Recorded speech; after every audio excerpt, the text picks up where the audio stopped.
What is going on, everyone? Triangles up. This was not supposed to be our destiny. We are back. Reality After Show coverage of Australian Survivor, Heroes vs. Villains, episodes 13 through 15. It is merge week. We are an incredible season, and at this point, we have lost half the cast, and I guess that's true for the podcast as well. We are down 2 members this week, but that is okay. Chrissy will be back with us next week. She had some things that she needed to attend to. And Wayne, he still hasn't gotten over the vote off of Stevie. We may see him later, but that is all right. We'll deal with that when he shows up. I'm Dan Montchal, joined as always, my good friend and co-host, Alex Trias. Alex, what is going on? Well, I'm used to filling many roles here. So I will take the role of stand-up comedian and former Australian Survivor contestant and will pretend like I know all the inside goss. So it was a sad first episode, but man, what a week. It's like even with brutal episodes like that, this season is on the trajectory to just be like an all-time Australian Survivor season. 100%. And I think what goes with, like, we'll dive into it, the sad loss of Stevie, but what goes into some of the seasons that we remember that stand out as the best ever, it has these types of vote offs. It has these types of moments, because anytime the show can really pull at your heartstrings or make you get excited, like, that's when the show's at its best. And we've had a few of these so far, and we're only halfway through the season. Yeah, and like, to be fair, we're just over halfway through, because it'll probably be like somewhere between 21, 24 episodes or 15 episodes in. Like, we are about to be discussing a brutal episode in episode 13 in terms of how someone goes home, people making incorrect decisions, someone's true value of their game really comes out to shine in episode 13, but we see like their full story arc in Flick, where you see what she's amazing at in episode 13 and why she's capable of staying up through episode 15, with her ultimately getting her torch snuffed, where it was because of what she lacked in the game. And it's not a fault of her truly as a game player, but it was just her deciding for herself that she made and she knows, I think it was the best choice for me. It just worked out horribly. Yeah, we'll get to Flick and dive in all of that, but we're starting. It's episode 13. Wayne isn't here yet to give us his episode title. I just have it as The Death of a Hero. Death of the Loyal Dog. Like, Stevie, like, let's we can be a little free flowing here. We always are here on the Reality After Show. Stevie, we always talk about how Simon was miscast, or like he was thrown into the villain's tribe, and he's embraced it, and like he's like, I'm gonna make the most of being labeled a villain so that I can become the hero later. Whereas like Stevie, like, he's sneaky Stevie. He wants to be the villain. Like, he wants to be a villain. But I think even he would tell you all of his like best traits of what would make him a good Survivor player are more commonly seen in a hero. Because I think for the most part, despite him like showing that he'd be wavering, he said in his exit press, like, for example, the episode where he was tempted to go with the heroes and flip on George, he never was. He was like, I know my role. These are the people I need to rock with. I am loyal. And like, he makes the joke of like, oh, if you want loyalty, go get a dog. But I'm not saying this in a bad way. He was loyal like a dog. Like, he knew these were the people I needed to trust, because if I flip, I'm just at the bottom of something bigger and I can't gain any traction there. Like, these people give me a chance actually to get heavily into the end game.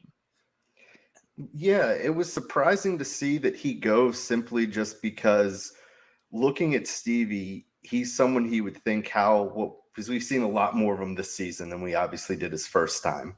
is he's someone that if he survives that first handful of tribals and gets in with an alliance like he has here, or appeared that he has like a final three written all over him. I don't think, I think he's a losing final three contestant, but I think that's kind of his makeup, that if he survives it, he's going to find the people who he's loyal with and he's going to stick it the entire way. Because I truly believe, had going back to that, what was it, episode 7, that was, the Major George episode, the flip and everything along those lines, that if Simon had played that quote unquote idol for him, I don't think Stevie would have flipped simply just because he would have stayed with Simon. I think that's just who he is.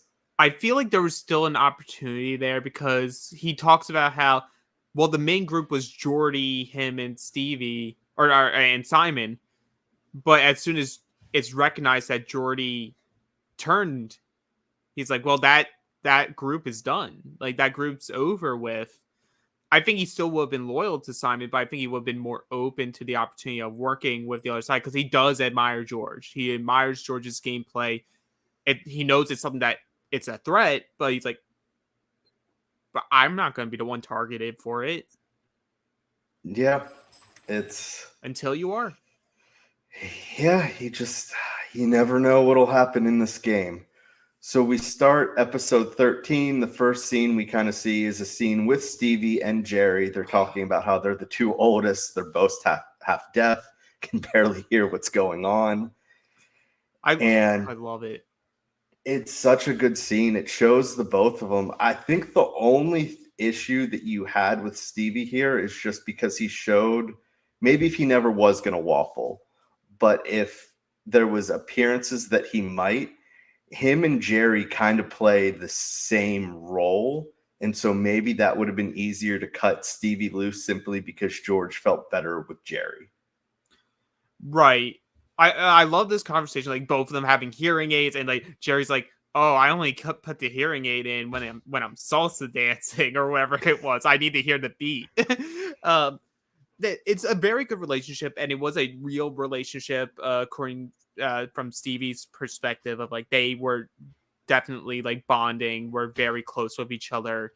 So like to see what ultimately happens at the end of the episode, I feel like even Jerry was just like, I think Jerry was going past the friendship that he was building there and was like, but who could potentially bring us more, because we know we're going to be merging next. And in an impossible decision, they pick Stevie as the odd one out. But it's almost like so sad to see these moments, because you just see like throughout the episode they just keep peppering Stevie in. Like Stevie's never the forefront of the episode, but they always will cut to him and it's him like, doing cliche lines about loyalty, like the united we stand, divided we fall. It's like he's just throwing all these things in here, but you can tell it's like he's in. But these other two heroes are trying to get in. Yeah, he's just in a tough situation, and that's when you watch the episode knowing that he is the one that ultimately is going to go at the end of it. It just makes it so much worse. So sad. Oh, man. But so straight from that scene, then it's finally the reunion of the Spice Girls, and this is great for about 6 seconds until it's not, because Liz comes over and is immediately like, hey, I actually felt like I was pretty good. We were getting ready to blindside Haley. And this immediately puts up all of George's antennas, because as we'll see through, the rest of these episodes, George doesn't want Haley to go anywhere. And I mean, it's, good on George to be able to, and Haley, to so far up to the merge. They, even with their conversations, they've been able to keep low that like, hey, we do in some portion of this game want to work with each other from everyone else. Like, because I was always wondering how much was George revealing about that specific relationship with the Spice Girls. And obviously he was keeping it close to his chest because they were never on the same tribe. So in essence, he's like, I just need to make sure she's good with her people. I don't need to make sure she's good with my people yet. And then to hear that, oh no, the heroes were gonna target her, I think is what changes this whole episode. Like, I think even if they were in a position where they could win this immunity challenge, I think George would have done everything in his power to make sure that they lost, to ensure that Haley would get there, because he was that confident that, like, well, if we go to Tribal, it's not going to be me, it's not going to be Shawnee, it's not going to be Liz, it's not going to be Jerry. Like, we Mhm. know who's going to go, and this ensures that one less number for the meat tray will be there. Agreed. And so we have, through these 3 episodes, there's going to be the good of Flick and then the bad of Flick. And this is where you start to see some of that Flick. She is a pretty good social player, because she, I'm assuming from Matt conversations, heard that Liz was tight with Nina, David, and Sam. So Yep. she tries having that opening conversation, being like, oh, those are the 3 people that I was the closest with too. And while all this is going on, you can see in the background George's wheels just spinning, being like, Liz and Shawnee, like, they're falling under her spell. Right. And to be fair, like, Haley put it out on social media, because we are going to dog Flick on some parts of her game. The one thing we can't dog is, like, the initial social ability she has, where, like, Haley says, like, Flick is probably one of the best, like, social players that she has played against. And I think she is someone who's just, like, she's friendly. She can get in with you, make you feel like you're friends. And we see it, even, like, it fools Shawnee. Like, Shawnee, has amazing reads throughout her time in Australian Survivor. Like, One of the this best. Flick's social game is the one of the few things so far in her time on the island that has tripped up Shawnee's reads. Because, like, George is right. I don't want to put a lot of flack on Shawnee and Liz, though, because I think you being fooled by an incredible social game, even if you're an amazing player, isn't something to be like, oh, they suck. They're not actually that good. Look, they got played by Flick. I'm like, and it's always possible that Flick at that time was like, this might be what I have to do. So let me get in with them, and maybe I do stick with them. I need to see what the dynamics are when we merge, but I could see a path with them now. And, like, and her getting in with the girls is what saves her. Yeah, and part of the reason why George is able to call it out so much is because he spent all that time with Flick before. 47 days. Was it 47 or 48? Because they kept saying it throughout, like, the week. 47. I played with them for 47 days. Yeah, so you have that, and so the last thing, don't like to call George out for a lot of stuff, but he did have right before going into the reward challenges, I want to go into this merge in control, just like I was in the Outback. And I was like, George, you weren't quite in control going into the merge, the Outback, but we love you. We love you, George. And you know why we love George and why production loves George is, like, George is just willing to say what most survivors won't. Like, he's making TV. He'll be confrontational on the mats. He'll be confrontational at Tribal. And hey, and can you blame him for having an ego if, like, constantly, even when he's on an underdog, he gets his plans done so much? No, you can't. From everything that he's been able to accomplish, not only in his first game, but the fact that he's still here. I think the fact that both him and Haley both are still here going into the merge, it shows how impressive 2 of those players are. They really are 2 of the best, definitely an Australian Survivor, if not globally.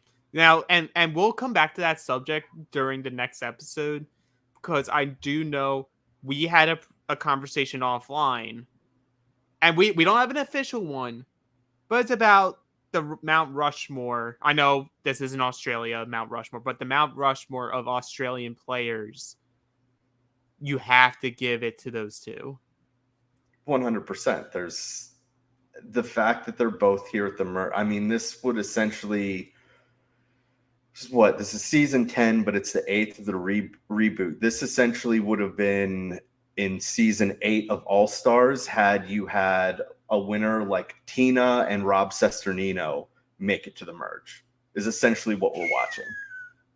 Oh, that's a deep pool, and I was not expecting that. And I agree. I agree wholeheartedly with you. Yeah. So this takes us into the reward challenge. For reward, pull a heavy cart through a series of obstacles, grabbing heavy balls, clearing the road, then attempt to land the balls in baskets while the rest of the tribe is holding up kind of like the baskets, and it's for a sandwich reward. And all I have here is it's way too early, but so many Manscaped possibilities. Promo code Survivor. I know you just see Simon really leaning that pole under to really sink in those shots for David. You know, David was like sharp shooting, hitting his balls were connecting all over Simon's pole. Uh, you know, those are the challenges that you knew this the villains 2.0 tribe was going to win. But you know, I give the heroes, the new heroes, some credit for like attempting. Like they didn't get close; it was a slaughter, but they tried their best. They tried their best. No, I don't have many notes on this one. The only one that I really have, which I personally enjoyed, was while they were clearing the road, you know, they're tossing the coconuts into the bin to the side, and Nina almost cracks Sean in the head. Yeah. That was the entertaining moment. But outside of that, I mean, it's a blowout. There's really not much to say about this one. The only thing to note is that, as we've seen George and Haley all season, that, you know, they go and hug once the challenge is over. And that's where he goes and tells Haley, like, hey, Nina was going to blindside you last night. Yeah, and I think this is very important to tell Haley, because like to Haley's knowledge, it was just gonna be Simon. Simon was gonna go, no blood on anyone's hands, and they keep moving forward. But now knowing like, oh no, everyone but Sean, really, you can't trust on your tribe right now. So if you go to tribal, you will be going home. Yeah. So this Villains 2.0, they get the sandwich bar reward, but with a twist, only one person can go in at a time. And this is where you kind of see both Haley and Nina kind of jockeying to want to go first, but they end up landing on drawing straws. And who it is they draw for the order, and Sean goes first, followed by Haley. And so you see all of them go. And we can talk about it more, but what I'm really curious to see is, are we sure Haley didn't find something there? I feel like they will, if someone that we as the viewers really enjoy, I feel like they would have showed it. It's not like US Survivor where like someone would find it and like 5 episodes later be like, oh, I found this at the blank reward, and they do a flashback to it. I feel like Australian Survivor loves to tell us. They may not tell us what it is, like the fake cookie idol, but I feel like they would have loved to show us the graphic, like, hey, look, Haley now has an idol. And they kept doing shots that I thought was very fun to like tease the viewer of like someone would be like eating, but they would be lingering in these different sections of the like the area of the sandwich bar. I'm like, I kept waiting for them to like the flash, like this is where the idol is, this is where the idol is, this is where the clue is, but you never see it. And so I love doing a reward like this where historically on Australian Survivor there is always an advantage or a clue there, and this time having nothing and just letting them be paranoid instead of actually valuing the food that's right in front of them. And I mean, if they did that, that's great. And it clearly worked. And you're right, from everything that we've seen, the editors in Australian Survivor would have shown us if they found something. It was just the way that they cut from Haley. And it was almost like, okay, a few more minutes passed, and then she's walking around the corner. Mm-hmm. Was just, okay, did she find something? Because you see pretty much everyone else go. You have Nina, David, and Simon. It finally ends with Sam, who's the last one, who has no regard for everything. He's like, hey, I'm the last one here. I can do absolutely anything I want to this place. And it's just surprising that they wouldn't have put anything there. I mean, do you really want Mateship to have an idol? Sam? Yes, because he would play it incorrectly. I don't want He that boy would have with power. He would have played it for himself at the first merge episode if he had one. Alright, guys, I'm gonna play this idol. It's gonna send George home. And here's the sandwich idol, JLP. And then JLP just goes, this is not an idol. This is literally a slice of tomato. And just throws it in the fire. Someone needs to get the message to JLP to throw those fakes in the fire, because he had the perfect opportunity with Flick. It's so disappointing. But I'll say before we continue, if it is true and Haley does have something and it's revealed later, major kudos to you to like predicting that would happen. I just don't see it. No, I think more of me is saying that there probably was nothing there and it was made more for the paranoia. But from what we saw, I think she's the only one who potentially could have found something. But if she did find something, you know the first thing everyone's going to do is, production's trying to save their faves. They can't let Haley go, not even if it's because of Nina. You have to get Haley an idol. So what? If they want to save her a little bit. I mean, if she really found one there, then that's more shame on Sean than anything, because the first person should always find whatever's there. But could we just, like, I do want to touch on Sean's, because Sean's what I found the most hilarious, where it'd be like, okay, I'm searching. Oh my God, this bread.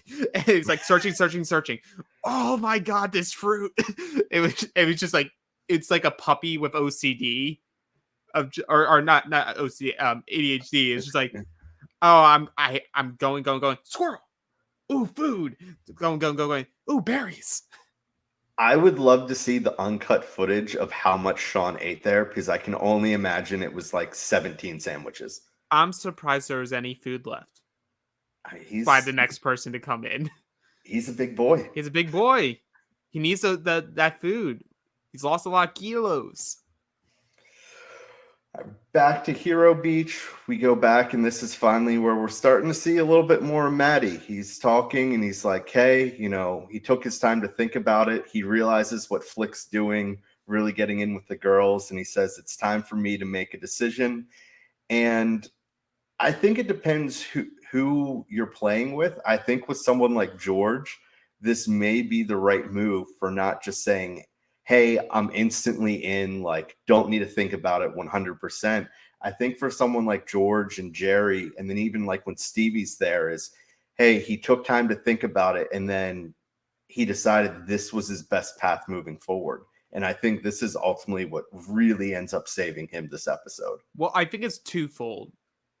Because I would say normally George wouldn't take this. It's like, no, I gave you the offer. You waited too long. Bye. I'm going to off with your head. You can go. I think this was a big move for Jerry.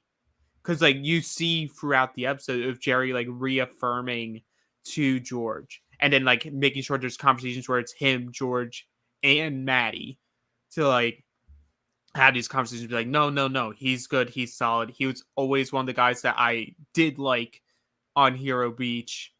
I believe that he wants to work with us, and he is the type of player that once he decides to firmly work with us, he is going to work with us. And I think the other thing that's important here is because Shawnee and Liz are looking at it like, okay, we can have Flick, and Flick brings more people. I think Maddie, the fact that he technically doesn't bring more people is the bigger benefit for someone like George and Jerry, where it's like, I don't want this guy to have options. I want him to feel like he's not indebted to us, but that he needs to work with us, because once he makes this turn, he doesn't have a safety net to fall back into. His safety net is us. Whereas Flick, and we see it immediately come to merge, it's like, yeah, we saved her, but she has this other nice safety net right here with more people. Yeah, and George talks about that this is his plan, that he's going to take the solid 5 of the Spice Girls, Maddie, and then bring over Haley, and that's his plan going to the merge, is have those 7. Yep. All right, this takes us to Immunity Challenge. And for this immunity challenge, we've seen this a few different times. Is each member of the tribe is going to hold a sandbag above their head. Above, attached to the sandbag is a trough of water. And then while they're holding it over their head, there's going to be a 1v1 showdown on a puzzle. Whichever, tribe finishes their puzzle first gets to immediately remove someone from the other tribe's holding the sandbag. Mm-hmm. And so this ends up being a Nina versus Stevie showdown. What was it? A Stevie versus Nina showdown? It wasn't a showdown. It was a Nina versus Stevie competition that wasn't very close. It was Nina versus God love him, but no, Stevie was somewhere else here. This challenge, and like these challenges are pre-planned, but of course, this was not designed in the sense of rigging, but to help George get his, make sure Haley stays safe. Because this is a physical challenge. If they won the puzzle and they took out Sean, you still have Simon, you still have Haley, who doesn't understand the function of pain, or she does too well, and so she can just breathe through whatever. You have Sam. There's so much muscle there that they would be able to hold up with a lot more ease than the new Heroes tribe. I just gave the Heroes kudos of lasting as long as they did. Yeah, the only thing that I want to add here is, JLP throws out the quote while Nina's working on the puzzle. She's cool, calm, and collected, just like her mama. And I understand that as long as, Nina's in Survivor, it's always going to be attached to Sandra just because of who her mom is, arguably the most recognizable survivor in the world. But I wish there'd be times where we could give Nina kudos for just being herself, because she kills this puzzle. You see, in a lot of ways, she has such a good social game. And I don't ever want people to knock her being like, oh, it's just because her mom. Nina is very good at this game. Right. Does she win this game? We don't know. For all we know, she could go out next week in 9th, 8th, whatever. I like the fact that this time around we truly do get to see her. And we saw her in Blood vs. Water, but we didn't get a chance to see her play a complete game. Mm-hmm. It was a what could have been game. And what we know for sure, and we know through David's exit press, Nina was tight with them. David considered Nina his number one in the game, not any of the other guys. He saw Nina as this is the person I want to ride with. She had such good pull with a majority of that Heroes tribe. And she was doing great with Liz. And one big question mark going into the merge for me is going to be, and we'll talk about it when we get there, it's just I didn't understand them not using Liz. Using the connections that they built, it felt like they just threw her away. Yeah, no, it definitely did feel like that. It's tough. We get there, the last little tidbit that we get is they're walking back to camp, and you get the ironic quotes from both Matt and Flick that they're both saying I'm going to be safe tonight over the other because of my social game. I did the work and I will stay. I did more of the work, so I will stay. And jokes on both of them. They'll both stay. But not because sort of because of their social game, but not ultimately because of whatever they did. No. We get back to Hero Beach and they lost, but George is happy because in George's mind, he's like, we're going to blindside Flick. Mm-hmm. And it's also ultimately going to save Haley, which is more important to him in his grand scheme of things for Endgame. Yep, he takes away a valuable member to the Heroes group. You gain Haley, come the merge. You still have Stevie as a number, more so to him than to the Spice Girls. You have Jerry, who's with him. You'll have Maddie, who's with him, and Jerry. And then you have the Spice Girls still. Oh, this is perfect for my game. But I would like to believe George still here is trying to think not just for himself, but for his group, because he obviously cares about the Spice Girls and what they want, or the shiz, but based off just the result alone, because ultimately with how it goes down at Tribal, him and Jerry could have lied to them. Be like, hey, we're going to vote. Do we want to vote Stevie as a compromise? But then still vote with Stevie to take out Flick. But like, we'll get there. But I understand ultimately why George sacrifices a piece instead of going for what he wants. Yeah, we'll get there. I think so. This kind of brings us into is you have Flick running around trying. She realizes that she's not in a lot of these conversations. Maddie gets a little bit worried, and so I think it's Shawnee who says that yes, there's the Spice Girls, but then there's the board of directors, which is herself, George, and Liz. And this is the first time that we've seen them not get on the same page, which is weird because we haven't seen any sense of them not being lockstep the entire way. But part of me wonders, is it because they're both kind of trying to pull in someone who's going to be, when inevitably at some point we'd imagine there's going to be some type of split there, is who's going to have their numbers on their side to be able to in control for when that happens. Mm-hmm. Yeah, absolutely.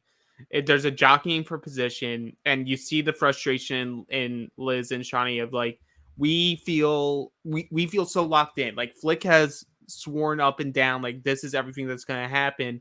We should keep Flick and remove Matt. Maddie will go to the meat tray, but like George just doesn't see it like that. George is like, I know Flick. No. And she will go right back to what she feels the most comfortable with, and that is in us. So this is why this is the right move. And I feel like this is just a level of, there is friction. And it's like Liz says, George is a dominating personality. George has that leader mentality of like, no, this is the direction. I know it is because I am smart. I know this is the optimal path for us.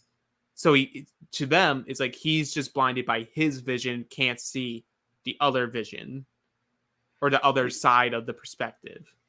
Yeah, and then Liz is ultimately concerned here is she just doesn't want the merge to be a sausage fest. Yeah, we need girls. Because, like, if we keep voting out girls, it'll just be a sausage fest. And, like, who wants that? And then it's literally all the fans who had to watch Blood vs. Water like, thank you. Please. We've seen this story. No offense to Mark, because I love Mark as a winner. It's boring. It is, and then we get another. This is where Stevie really starts hitting it home is, united we stand, divided we fall. And this is really then where you see George kind of contemplating what to do because he's worried, this is before heading into Tribal, that if he puts his foot down on the pedal too much, that it'll break the Spice Girls up forever. And, we can get into it now of, yes, him and Jerry ultimately could have, lied and still voted with Stevie. But I think at that point, you need those two girls. Like they couldn't afford to do something to fracture. You can't bank on we'll still get what we want and then be like, oh, but they'll still be good with us. Like they'll pretend. Liz will be upset and she'll show you that she's upset, but like they'll pretend to be like, no, we're still good with you, but they'll be plotting your demise. You still have to plan that they will, but like by working alongside them and creating the compromise, one, I think it was very powerful of George, like first pulling Jerry and being with Jerry, like making it a collaborative decision. Like it's not me saying the name. I'm like, who do you feel more comfortable with moving forward into this next phase? Do you feel more comfortable? Does Matt bring more value to us or does Stevie bring more value to us? Stevie is a piece. Matt can be, that mole that he's saying, and he could be an effective mole because he's very likable. And then we'll figure out what we can do with Flick. We'll have to get rid of her at some point, but obviously the shiz aren't going to do it because Liz is even threatening to use her idol to get what they want. So this is the only path for George where he's like, I can still take my plan with Matt. I am willing to sacrifice a piece that is loyal to me and loyal to us as a group. In order to keep you two happy, we will keep, like, I think it's the wrong choice, but this is my compromise for you. And I think having that compromise spot was very important to show that they can find a middle ground. Yeah, and so I'm trying to think. So heading into this tribal council, because the first few things that we get are both Maddie and Flick both feeling like they're on the bottom, and you do get Stevie saying that he's comfortable. But heading into this, now unfortunately, knew who was getting booted this episode just due to Instagram and some other stuff going around there. Happened to check it earlier in the day, but had I not known that going into it, it never would have crossed my mind heading into this tribal council that Stevie was on the chopping block. Yeah, I agree. It's a rare blindside of what's going to happen until it happens. And it's just like, oh, crap. And this is what I love about Australian Survivor that US has sort of turned away from. US is now in this mindset of like, we're going to make this weird decision, like blindside the audience at tribal council, but it's okay because we'll start the first few minutes of the next episode flashing back. And this is the reason why this happened instead of just telling us as it happened. And I think the new producers for Australian Survivor have done a very good job of being able to tell the story, even when there's a blind side to the audience of a reaction that's going to happen. They set us up for it so that we get to it and we're like, oh my God, they're about to turn on Stevie. And then you have to watch the last 8 minutes of waiting for Stevie to get blindsided because Stevie truly has no clue that his name is being discussed. Yeah, and so as travel keeps going on, I mean, you see Shawnee answers a question that's directly related to George here. She says that it's hard when you feel like you aren't being heard on a compromise and that your opinion's not being heard. And that's really where it starts going back and forth. It's just like, oh, like they did not get on the same page before leaving for tribal. I love that though. Like I love seeing like they're in alliance, they know they're alliance, but like, no, I believe this decision is right. No, I believe this decision is right. And it's totally believable of both of them because I think both of them are very strong opinioned. They both have a sense of like, this is the right thing to do. Like, this is my pulse. I'm going to trust my gut because when has my gut truly steered me wrong in this game in my career as a Survivor player? And so, yeah, I'm going to keep doubling down. This is the right move. I am not changing my mind. Yeah, and after this, comment that's made, you see the whispers that start going back and forth between Shawnee and George. Shawnee's just like, "Are you sure?" George obviously says, "Yes, absolutely." And then the two girls, Liz and Shawnee, are whispering back and forth. And then this is where it's said that if he doesn't change his mind, Liz, I'm going to play my idol for Flick and she'll be safe. And this is kind of where it's just, okay, went from not being on the same page to I'm not sure if we're reading the same book anymore. No, like this turned into a straight up Cold War and the idol is a nuclear code. And it's just like, I've already put the keys in. If you try it, I will press this button and we will nuke everything here. And I will get what I want. You will get nothing and we will be pissed off with you. And I think this game of chicken, George, with his background in politics, I think ultimately then sees like, okay, tell her that I don't play her idol. It's a fool's thing to even play it. I don't think I'm going to change my mind. But then he's like, okay, let me pull Jerry. Let's see what Jerry thinks. What should we do here? They are not going to turn. Liz is threatening to use her idol. Who do you think we should keep between Maddie and Stevie? Because you're not going, I'm not going, those two aren't going. And I think that's really important, the fact that he has this conversation with Jerry, because yes, they're the Spice Girls, but you'd assume that it's more Liz and Shawnee are probably the two closest or whatever. And I feel like this really locks in George and Jerry here because it's, hey, let's make this decision together rather than either A, not telling Jerry and Jerry being completely in the dark when it comes to the vote, but having him have some input. So it's like, Jerry, we're making this decision together. And so you see them whispering, and ultimately it's, all right, we'll make a compromise, and goes back and says, hey, can we compromise on Stevie? And at this point, I am losing my mind. Right. Like, I'm losing my mind. I'm like, oh no, he's such a loyal number. Like, he's so good for you. Like, looking now, and obviously short-term results oriented, it wasn't the right move, but worse moves could have been made. Because if they bought in and they lost Matt, they don't have that mole. They don't have that person that you can fully trust to go into the heroes, gain that information, and counteract and be like, no, this is what we're going to do instead. Y'all about to be blindsided. Stevie wouldn't have been able to do that because only thing Stevie would have had is Simon. Agreed. I think, for them, Flick going obviously would have been the best outcome. That's optimal. But from what we've seen from, the 2 episodes so far that have happened afterwards, keeping Maddie around was the right decision. And it's the right decision specifically for Jerry.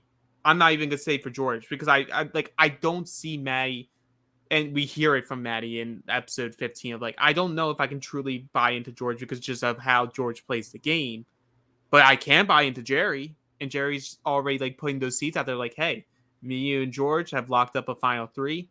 But hey, if it is a final 2 and you win immunity, because most likely you will win that final immunity, you'll bring me, right? Yeah, it's... So I love that. And ultimately, the cap this tribal outside, just like, we're going to miss Stevie. I love that Stevie got a second chance. Look at the growth we have had as a podcast. Like, all of you on the cast assessment are like, Stevie's gonna suck. He's gonna be the first boot. Why is he even here? I'm glad that he was given a second chance to truly play more of the game. Even though he still didn't make jury, he played longer than Gabler and anyone else who has played the current era of US Survivor. So I hope he can be happy about the time that he did get to have. But I love the move with Jerry because this is why Jerry sticks to George and sticks to the Spice Girls and the villains.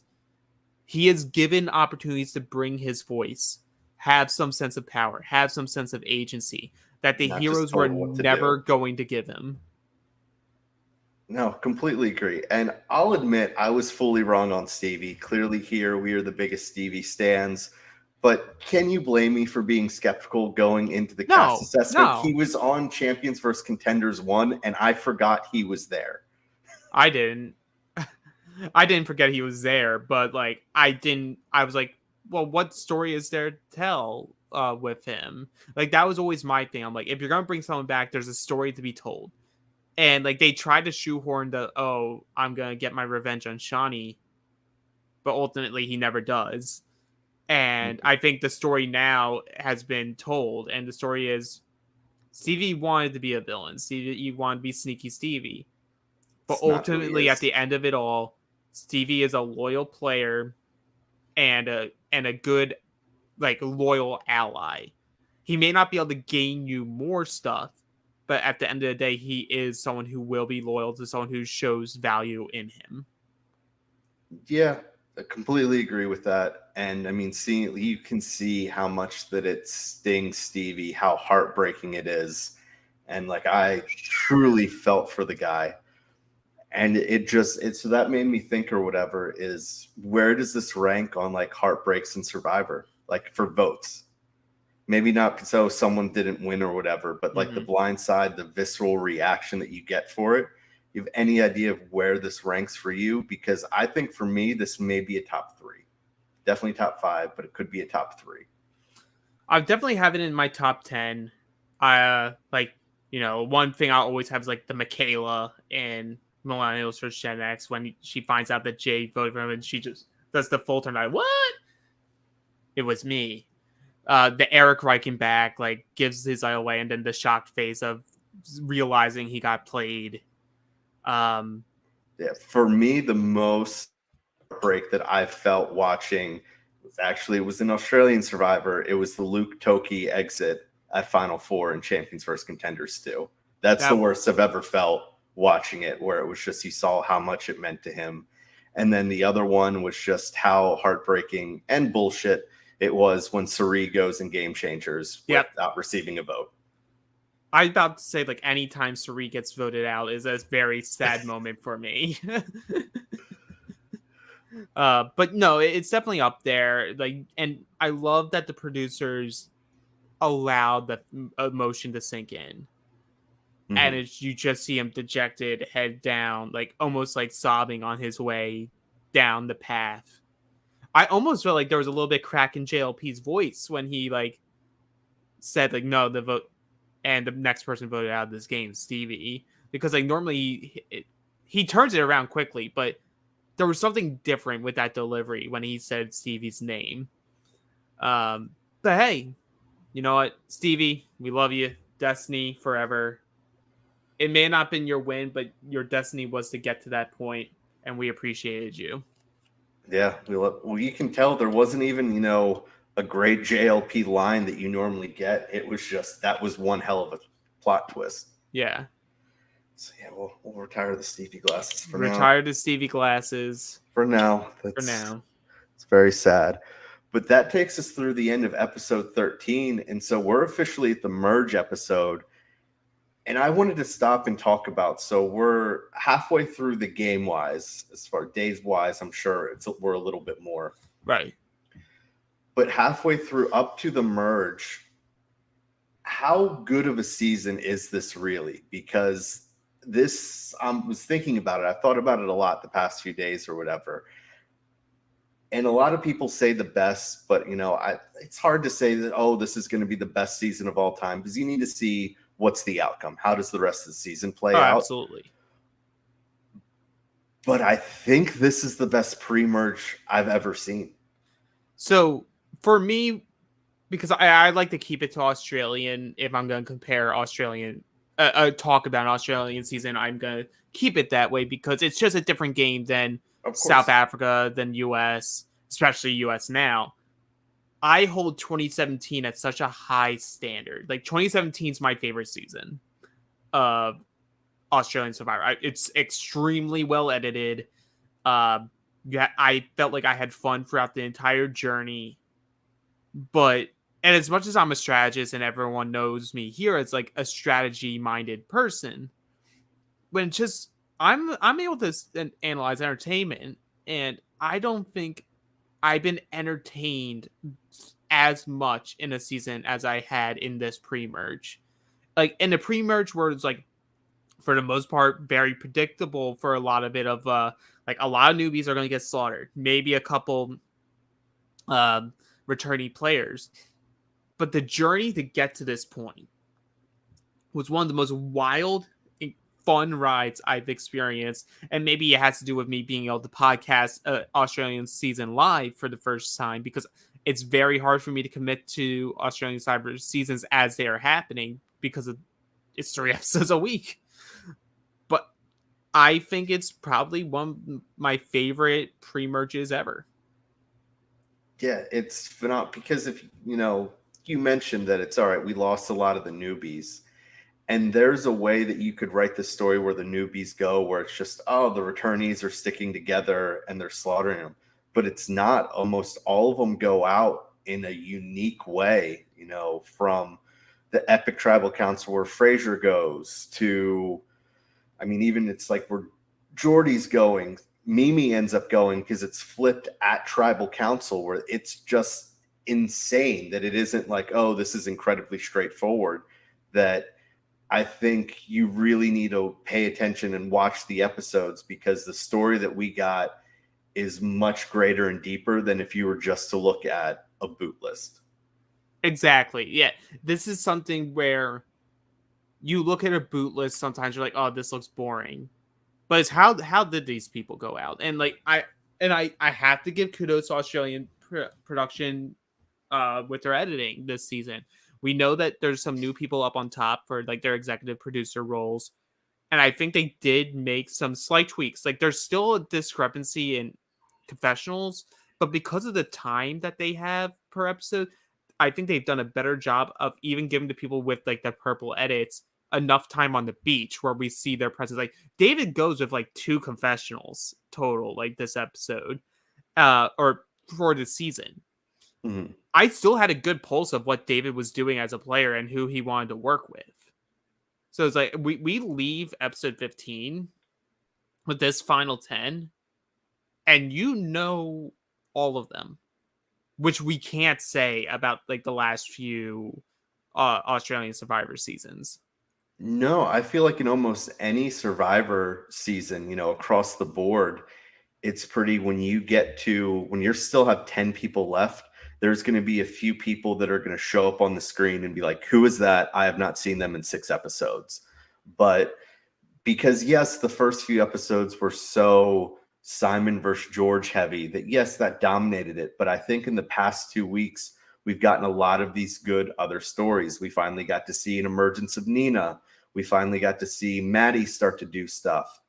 And we're going through that. Yes, if you're going to look at edits and how things are going, you could kind of predict and be like, oh, I feel really comfortable about these handful of people, potentially being winners. I think that right now, based upon how they could edit all of it, edit wise, I don't think there's anyone that's off the table that's just being like they couldn't potentially win other than Sam. Yeah, I was going to say, of the 10 people left, and even if I like them, I would be pretty happy with like 8 of the 10 people winning at the end of this. Sam and who? The other one's Matt, and it's no fault of his own. It's just we hadn't seen him enough, and I feel like him burning the heroes, it wouldn't make sense for me to see him get to the end and all the heroes be like, oh, but we'll still vote for you. Yeah, no, I agree with that. So I felt like unless he does like something huge, I can't see him winning. So then I'm like, I don't expect him to be a winner. But all the other ones, like Haley, I could see a path if she can make the right, if she pivots off of George at the right time. Simon, I could see a path now because we're going to talk about in these 2 episodes. Like he was at, I think we already have now seen him at his lowest point he can possibly be in the game, even if he gets voted out at some point in the near future. We saw his lowest point. Like we're now watching him come back up. And like everyone else in their own ways are getting time to shine where I'm like, I can see them getting to the end and I could be convinced to give them a vote as a winner. I'm rooting for Simon. So I said preseason that Nina was my pick. She has a very tough path from where we're at right now, but that's who I'm going to continue to pull for. But Simon, I am pulling for him just because, all those dicks online that just raked him through the coals. It would be a pretty cool full circle to see. Well, that was Simon's downswing. Now let's see his upswing. Man, all these swinging about dicks. Are you sure this isn't our cutaway to a Manscaped ad using the promo code Survivor? They love it when we do that. I have a way worse joke to tell you in about 20 minutes. Oh damn! Oh damn! I love it. I love it. So, let's get to it. Episode 14. This is the merge episode. We go back to Hero Beach, and how are we greeted back to Hero Beach to start the merge episode? We see George naked taking a swim. What was the type of white that Shawnee talks about his ass?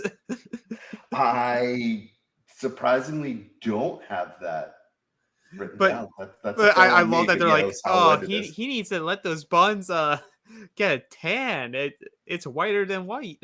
And then we have one last, poor digging the knife into Stevie, where George says Stevie's going to have nightmares about that tribal council for the next 10 years. Poor Stevie. And then Shawnee says she's excited to have Flick part of the girl gang, and thinks the girls need to stick together. But really the most important scene here before we get to the merge is this conversation between Matt, Jerry, and George, as we've already hinted on, is they go and they say, hey, this looks like a pretty good final 3 right here. Yeah, and like Matt's reaffirming to them, like, no, yeah, when we merge, I'll get information. We can figure out what we need to do. Like George is like, we're gonna be able to pull in Haley. There's still things in motion that are going, but knowing they don't put this in here for no reason. So I'm but like more importantly, they don't put. I feel like they wouldn't just throw that Jerry conversation of like, hey, when we get to final 3, like me and you were the two. We're the two in this. Like, I've done this work to get into the villains. I brought you into the villains, but ultimately, I want to go with you. So it's either they do get there, and this is how Jerry wins the game. And hey, I'd be a Jerry stan if he found his way to win from the bottom. Poppy, the man, the myth, the legend. Yep, he has to pay for those trips to Fraser Island. Or it leads to an epic betrayal that makes us even sadder. Agreed that conversation was definitely put in there for a specific reason. I imagine there's going to be some type of payoff there. And I think it's like, this is great for Jerry because in his mind, I don't see, if this blows up, I don't see it being because of a Jerry flip. But so in his mind, he thinks, okay, yeah, we rocket to, the final 5. We have the majority with George then, the 3 guys. But then if this is a final 2, if it's something else, I'm going to go with Matt. And if you're Jerry, Matt would be a good person to pick because you think that last challenge that's all endurance, like you want someone who would have your back if it is, in fact, it goes back to a final 2 rather than a final 3.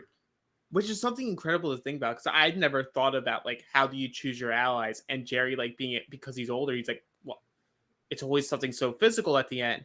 I'm not going to be able to win that. So I'm going to get an ally that I know can win it for me.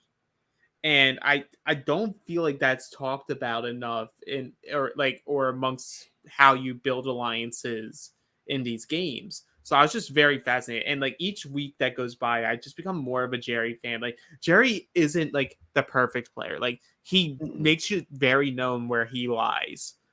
And like, these are my people. Screw you guys. You guys tried to screw me over.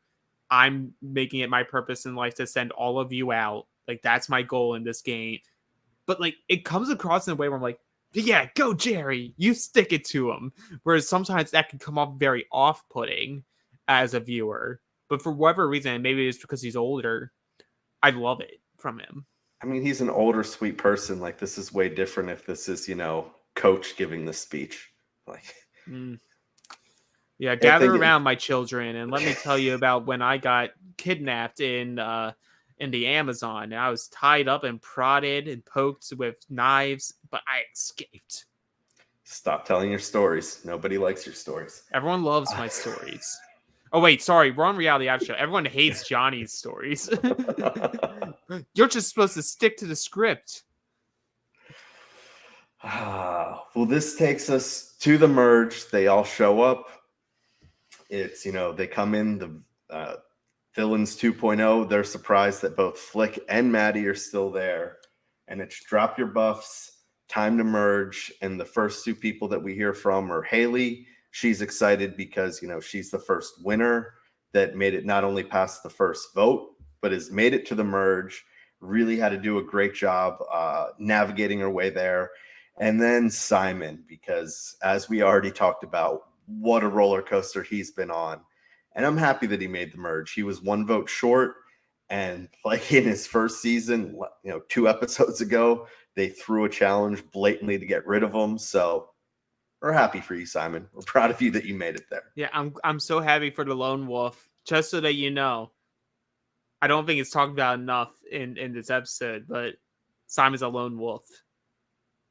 It gets mentioned once or twice. The lone wolf, Danny Montchal. The big thing with this is we have the obvious that from the original tribes, how we started, that the OG heroes have an 8-4 advantage, which going back to our cast assessment, we were pretty much spot on. You guys were very spot on there. But I floor with the villains. But I love that, like, we have an 8-4 advantage. One of those heroes is Jerry. That's true. Jerry's not really a hero. No, it's like, we tried to vote him out several times, but hey, he's a hero. He's a hero. He's going to stick with his fellow heroes. We're going to take out the villains. Like, hey, even, when there was the first vote we went to where there was all 12 of us, like, Jerry, we love you. You're with us. Just in case Rogue has an idol. Just don't worry about it. And then, hey, we have to send somebody over to the other tribe. I want to send over who I'm willing to lose. Bye, Jerry. Get us the info, spy. You have everyone here, excited. They're eating. You have a shot of Flick taking, like almost a machete and chopping off the pig's head. I thought that one was pretty good. And immediately we start to see these seeds being sown of this, secret relationship between George and Haley, because Haley admits right here that she's open to working with George, which I wasn't so sure heading into this. I know we saw the conversations throughout the season, but I didn't think that she would jump ship as freely as what she's doing right here. Well, I think there may have been opportunities where she could have had a little more nuance to her game of like hiding the relationship. But as soon as George like reveals like, hey, Liz, you were going home. They were all going to blindside you. And Haley's smart. She's like, well, the only way he would know that is if Liz told him. And if Liz was saying that, like, she has no reason to lie to George. George has been giving me info this entire game. There's no reason for George to lie to me. So I think like she understands, okay, this is where I need to pivot. There are people now that I can get rid of. Now that gets me even further into the game before I can shift and make a different move, a new path for the game. Mm-hmm.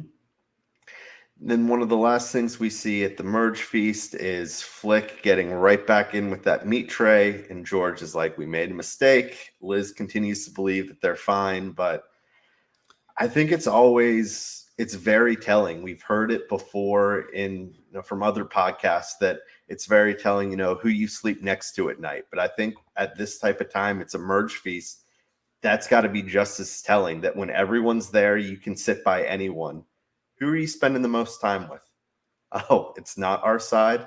Not good, Flick. Not good. Right. And this is the fault of Flick's game. Flick's so good socially. But when it comes to turning that social game into strategy and like being like able to play it off, she doesn't really have a good poker face. And like we see it during the conversation later, because like after the feast, everyone's back at camp, everyone's still talking. But then there's a spot during the night where all the OG heroes outside Jerry like get together and they're talking about like, well, what's the plan? And the plan is to get rid of, and it's Flick who brings it up. Like, it's not other people saying like, oh, who should we go after? Flick immediately turns on the girls. And I think I talked to you about it earlier this week. That was rule one of like what she did wrong. Step number one of what she did wrong was she immediately threw the people under the bus that were actively why she stayed. Like, she could have easily said to those 7, like, we should split between George and Jerry.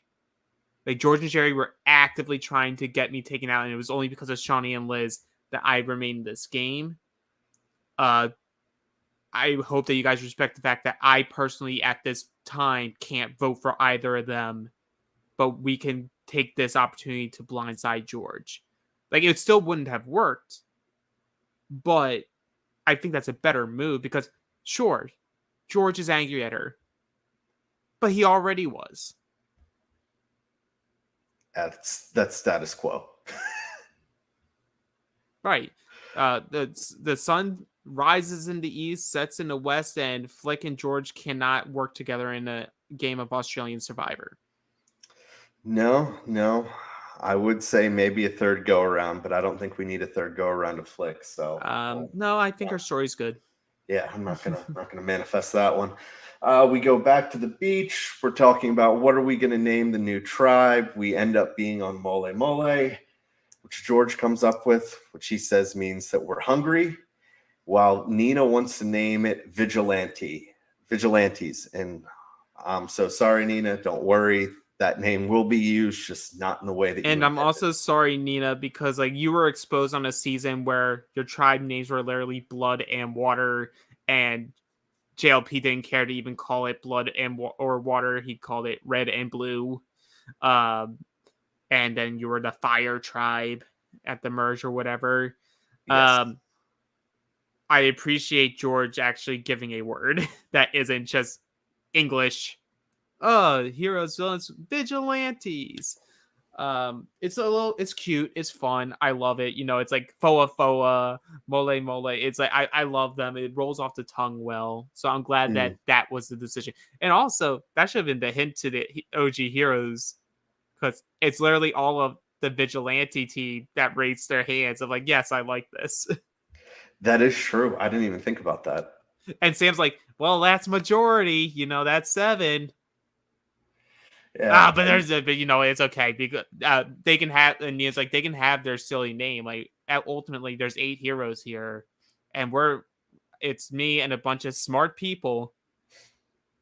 We're gonna get our way. Yeah, we'll dive into the conversations that keep happening around camp. I think what was really done poorly, not, only by Flick, but I have to unfortunately call Nina out here a little bit and everyone else, is these relationships from the other side that some of them have made through the swap. It seems like none of them did a good job going and at least having a few conversations to, on the surface level to be like, hey, we could work together or link back up. It seems like majority of these OG heroes that ended up getting blindsided here, they were just so confident that they had it in the bag that they didn't talk with the people outside of that OG hero alliance. And that's a huge mistake. Right. It's like, and here strategically, I don't fault Flick for wanting to go back to the heroes. Like she did what she needed to do to survive, and she's like, okay, if I stick with them, I'm at the bottom of their totem pole. Whereas if I go back to the OG heroes and we're able to pull this off, it was me and Sean like up at top. Like me and Sean were making a lot of the decisions. I'm now 2 or 3 instead of 7th or 6th and the And totem pole. that's But it's not that to cut you conversation. off. I'd say not to Yeah. cut you off, but that's the first conversation that we see is the conversation between Flick and Sean. Mm-hmm. And it Right. just shows that I think because from there, we didn't see it a whole lot. There were only a few moments because that OG Hero tribe was never going to tribal. But you always got the feeling that it was those two that were calling the shots on that tribe. And I think they just assumed that, oh, well, we were doing it before. Why wouldn't it work right now? Not Right. taking into consideration everything that's happened in the 12 days that they've been separate. I think that it's like the heroes suffered from, and this isn't to discredit their gameplay, because they are good players, but I think they fell into this easy trap of, oh, well, we all got back together. It's very early Survivor of like, well, we have the numbers. Like, even if we were targeting each other before, we can hold off on it. We can hold off. We'll we'll take out the villains and then we'll get back to our plan. Like, Mhm. but obviously our plan never leaked. So no one would have any reason to feel like they are truly on the outs of our big group. And why would you leave the big group at this point in the game? You don't have the traction to make a move. And it's just like these constant things that they do that are very elementary and not thinking the Mhm. next level. Like when David wants to enact the plan of we're going to make Liz burn her idol and we're going to say that we're voting for her, but we're going to vote for a number 1 ally instead. And it's like you have to think past that. Like it wasn't going to work regardless, but you have to think beyond that. Like you can't do the old trope of Dan has an idol. I'm going to tell Dan that all the votes are going on Dan, but really we're going to throw all the votes on Matt. Mhm. And Dan plays the idol for himself. At that point, if it's like season 15, you play the idol for yourself Of course. and Matt goes home and you look like a fool. We're now at an age of the game where we know if you're like a George, it's like, okay, Dan, we're going to put all the votes on you. And sure, you have your one ally in Matt, but we're actually not even going to hit your alliance. We're going to hit this other person who's a side piece for you. Oh, Like, not Wayne. yeah, we're hitting Wayne. And you play your idol for Matt because you're thinking the next level. Like, no, they're going after my big alliance, so I'm going to give it to Matt. And then all the votes go on Wayne, and Wayne goes.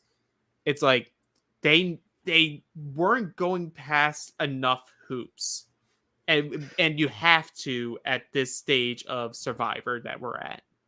They do. I think the other common theme here is yes, there was the tribe swap and they've split, But I feel like it happens all the time that, sorry, that one just made me laugh. Thank you, Sake Kid. Sake Kid's about to make a picture of this. Yes, Wayne is my side piece. I can't wait for Wayne to just like suddenly show up and find out that he's your side piece. He'll be fine. Don't worry about it. Hey, that's what a side piece is. But what I was going to say is I feel like we've seen this time and time again throughout Survivor history, that when you see that it's almost bad to come into a merge where an original tribe has so many numbers. Because I think if you only have that slight advantage, it's easier to, hey, we're bonding together. You know, it's going to be the 7 of us versus the 6 of them. Like, we need all of us here. But when you start being like, well, you know, we have a pretty large advantage, like we can start to get too cute with it. Yeah. And I feel like it always blows up in that former majority's face. Yeah. And before we get to the flick of it all, let's talk about the mat. Because something I was thinking about while watching the episodes this week was how much of a factor, besides how the game has gone, for Matt to ultimately like flip on the heroes, how much of a factor do you believe when Jerry comes back in that week 2 and he calls out in front of everybody the hierarchy? Part of me wants to believe that that's when Matt starts thinking. Mm-hmm. Like, Matt was good with the guys, but like as soon as he like sees Jerry make this very accurate read of, it's these 3 boys up at the top. They like you, Matt, but you're just like, you're the apprentice. You're this 4th person to help them create a majority and a solid structure. And then it's this person, then it's this person, then it's us at the bottom. And I think like come swap, and now Matt's separated from all of them. It allows Matt to truly think about that. Like, well, if that is real, I need to do something that differentiates myself from them. And the only thing I can do from that is making alliances to take those people out. Yeah, I'd say the 2 best things that happen for people that are still in the game come merge is it's like you just mentioned, is Matt being separate, not just from, you know, a few of them, but all of them. So he kind of gets to like, okay, like I really need to play. I can't land behind it. And then the other big thing is simply the fact that George and Haley never got together until the merge, because had they been swapped together, there's no way that both of them survived that. I agree. Or at least it would have been a lot more complicated. Yeah. But yeah. So this gets us to the flick combo. Yeah, because we already touched on it, which was, you know, at night they're talking. We can go past this. But yeah, you said this brings us to Flick, and because Flick's next conversation that we see her have is with Shawnee and Liz, and we saw the good of Flick, and now we're starting to see the bad of Flick, because it takes Shawnee 0.2 seconds to figure out that Flick's lying right to her face. Yeah, because like, well, what did they talk about? Like, they're obviously talking about names, and Flick is just like, I don't know. Like, they were just like, we have to stay together, and that they wanted to do Simon.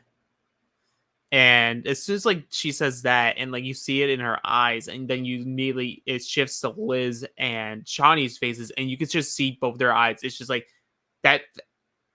It's so pinpointed at Flick, but at the same time having like a 1,000-yard stare of just like, no, this conversation has already ended.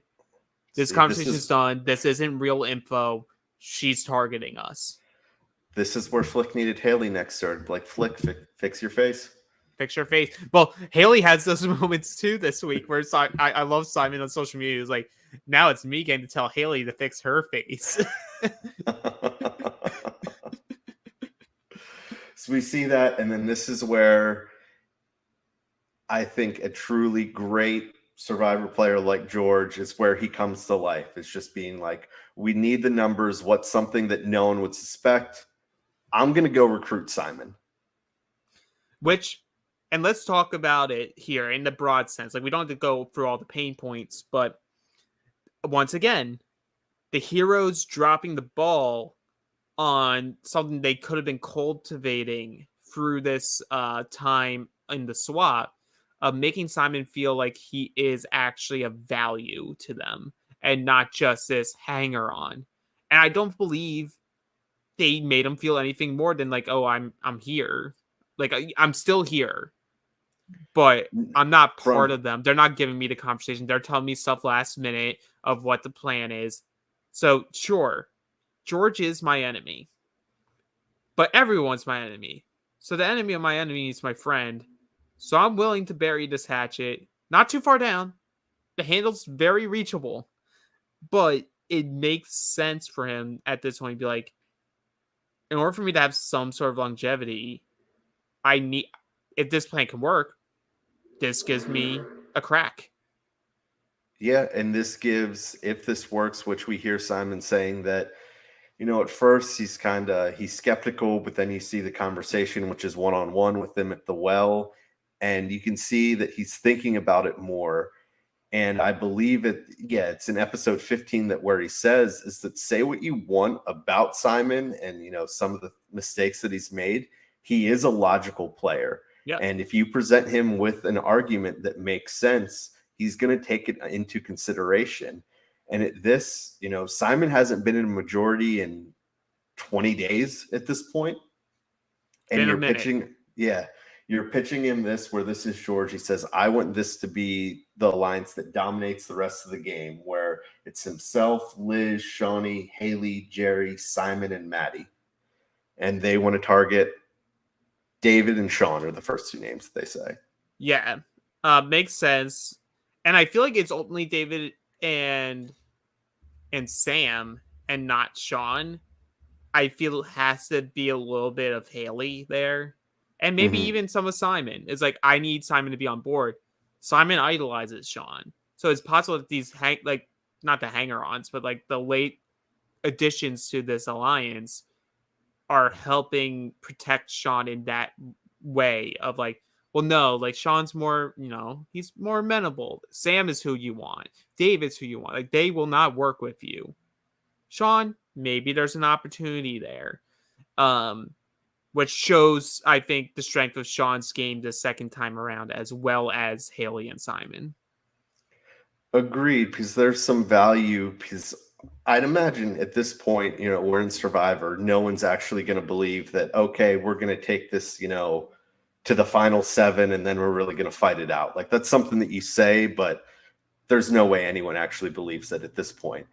But so I feel like that's where everyone starts going into, okay, for people that are in that minority, who am I the closest with? Let me try to protect them for as long as possible, because when that, next move presents itself, I need to make sure that that number is going to go with my side and not the others. And that's the one good thing, like you mentioned about Sean, is that he's positioned himself that he has pretty good relationships with a number of the people out there. And more importantly, he still has that idol that only he knows about. Congratulations, Sean. I didn't think we'd get to it, but in 2023, that is a truly rare feat. For over 20 days, he has had that idol and only he knows about it. And we'll get to it after the comp, because I sort of want to get to the immunity challenge. But the jockeying of position of figuring out who could be taken out, I think, and the reason why we ultimately see like people like Sam, people like David being looked at first, is their body type is also more suitable for most individual immunity challenges. And so if you can get them taken out early, it allows your group to have more opportunities to win the immunity challenge, not so much for safety for themselves, but to ensure that the alliance thereafter can't have that extra secured safety. Agreed. So this will take us into the immunity challenge. It's a classic, gasping for air. And before we get into this, I'm sure there's a lot of you at home that you're playing your own game of gasping for air in the bedroom. And when you do that, you don't want those pesky hairs getting in the way. So take a word from our sponsor. Support for Reality After Show is brought to you by Manscaped, who is the best in men's below-the-waist grooming. Their products are precision-engineered tools for your family jewels. Manscaped's Performance Package the ultimate men's hygiene bundle. Join over 6 million men worldwide who trust Manscaped with this exclusive offer for you. That's right, 20% off and free worldwide shipping with the code SURVIVOR at manscaped.com. If my math's correct, that's about 12 million balls. The Performance Package 4.0 has arrived, and oh man, is it a game changer. Inside this package, you'll find their Lawnmower 4.0 trimmer, Weed Whacker, ear and nose hair trimmer, Crop Preserver ball deodorant, Crop Reviver toner, performance boxer briefs, and a travel bag to hold your goodies. First off, the Lawnmower 4.0, this trimmer is the future of grooming, and dare I say, the greatest ball trimmer ever. Their 4th generation trimmer features a cutting-edge ceramic blade to help reduce grooming accidents thanks to their advanced skin-safe technology. The Lawnmower 4.0 is waterproof and has a 4000K LED spotlight that you need for a more precise shave. Now, I have a dark shower curtain in my bathroom, and I've been looking for the perfect way to shave in the dark, kinda. Guess what? I found it! 4000K LED! No longer a problem. I got perfectly smooth, clean balls thanks to the Lawnmower 4.0. It's time to take care of yourself, so go to manscaped.com and get 20% off and free shipping with the code SURVIVOR. That's 20% off and free shipping at manscaped.com and use the code SURVIVOR. Unlock your confidence and always use the right tools for the job with Manscaped. Thanks for sticking with us through the ad break. And don't forget, for more exclusive Reality After Show coverage, visit realitypatron.com. That's reality, Patron.com. And we are back. Thank God for that break, because I was on the last gasp of holding it so that I could go to the loo.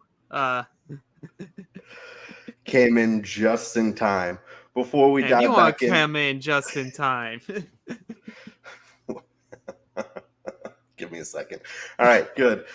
So before we dive back into the rest of this week in Australian Survivor season 44 is back, and that means Johnny Fairplay is back on his viewing party tour.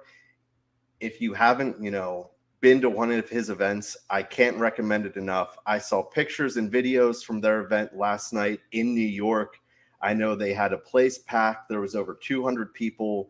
I believe there were the upwards of 10 former contestants that were there. And potentially others. As well as there was also a fire-making challenge between Sandra and Johnny, which will be happening at all of his live viewing parties. So here's the schedule for the rest of his season tour. On March 15th, he's going to be in Nashville, Tennessee. On March 22nd, he will be with our very own Matt Bischoff and Wayne Memmott in Cincinnati, Ohio.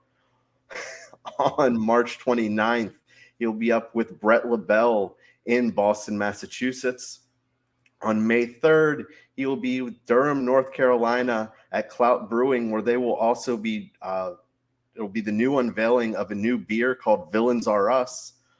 On May 17th in Charlottesville, Virginia. And then for the finale, May 24th in Charlotte, North Carolina. All these viewing parties are with Johnny Fairplay and the Queen, Sandra Diaz-Twine, as well as plenty of former contestants and others that we'll just say you got to show up to find We're out. talking about you. So get your tickets today at survivortix.com. That's survivortix.com. You will not regret going to any of these events. They are an amazing time, very personable. You will leave with a better experience than you expect. And I already expect a great experience. Yeah, I'll just throw it in there because I was traveling for work last week, and I had the opportunity I was down in Florida to meet someone else in the Patreon group. And we were talking about these live events and some of the other events that are going on that maybe aren't hosted by, former contestants. We're not talking about Bryson Wendell or any of them. It's, okay, in this area, they have their viewing party every week. She mentioned that, they kind of feel cliquey and it was weird going by herself. But even if you don't have friends to go with, come along by yourself. Every viewing party that I've been to, I've made new friends there. Everyone's super personable. Johnny, Sandra, they will all take time to talk to you, take your pictures, ask any questions you may have. It really is a ton of fun. Johnny does trivia at the commercial breaks. There'll be that fire making challenge, a Q&A after every one. So just want to emphasize enough that if you're near any of those cities, it's worth the trip. It's guaranteed you will be at your last gasp from laughing too much. And that is the perfect segue into we are back at the Merge Challenge. It's gasping for air. It is a Survivor Classic. I don't think we need to describe it, but for those of you that aren't sure, you are under a grate in the ocean as the current is rising. Last one under is the winner. And this isn't an area where you are only dealing with swells. You're dealing with the actual tide. And, you know, there is no true strategy to this. Like Cassie from 43 was like talking about it on Twitter, where it's like, if you try to funnel your mouth or whatever, and it's like, you just can't do it. You just can't do it. Oh my God. But, everyone go to Stockade Kids Instagram for some great pictures of Dan and his side pieces. Hits it out of the park again. We will share that picture later. That is phenomenal. Thank you so much. But there's really no true strategy. It's literally just, can you hold your breath, not knowing when the water's going to cover your entire face, and then getting hold it long enough for those brief moments where the water will escape and you can breathe in real quick. And honestly, like we see a lot of people drop. And David drops third, or like he is third overall in this. And not knowing how much he needed to win this, it's between the lifeguard and Nina. So let's give Nina her flowers for lasting as long as she did. Ultimately, the lifeguard pulls it out. Matt wins immunity. Matt wins, but I thought Nina was gonna pull it off. She had bubbles thing. It was the bubbles, because we've seen the snorkel before and we've seen that work, but her bubble strategy like was perfect, because the hardest part for this is obviously the water's rising. You can't tell when these swells are, but I feel like people panic. And if you're panicking while you're trying to get a, grasp for your last breath, if another, swell comes and hits you, it's done for. And she had a great strategy. I don't know if she saw someone else do this, if this is something that she worked on, but I think if she was had there not been a lifeguard there, I think she beats almost anyone else. Well, thank God there was a lifeguard there. I don't know how useful it was going to be with him also competing, but I hate this. Like, I personally would hate this challenge. I most likely wouldn't even truly compete in it. I'd probably stick there for a little bit and then leave, because I don't need an immunity enough to get waterboarded. So my life is fine, as Jeff Probst would say. It's brutal. And I know it starts out where, it doesn't get harder till later on, but the fact of that everyone lasted 30 minutes just under that grate, I think that's impressive just in itself. I agree. Because at that point, okay, you can feel that the water's starting to rise. And if anything, your anxiety levels have to start be going off the charts, that I feel like so many people aren't that comfortable with, because, it's easy, in pool environments, controlled environments like that. But unless you truly spent a lot of time in the ocean, it's a different beast. And I feel like it gets the best of 99% of the people out there. The only way you can practice for this is to get professionally waterboarded. I don't advise that for anyone on the podcast. To be very clear, do not go and practice being waterboarded. It is not worth it. Don't do it. No, I just work on your social game. Just work on your social game and your strategic game, because as we see with social game isn't everything that will get you through the game. But Matt wins immunity. That's very clutch for this new forming group.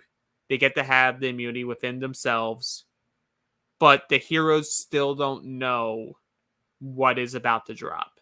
I have a question for you. So Matt comes back and he feels safe. Do we think that despite the conversations that we saw, that he was fully in with George's side coming into this, or was it the fact that he also had immunity, knowing he'd be safe, that was able to fully lock him in because he knew that regardless, nothing could fall back on him tonight? I would say no. I think he came across as someone who's like, I know I need to do this move. I know once this move is made, whether I have safety or not, a lot of eyeballs will be on me because they trust me.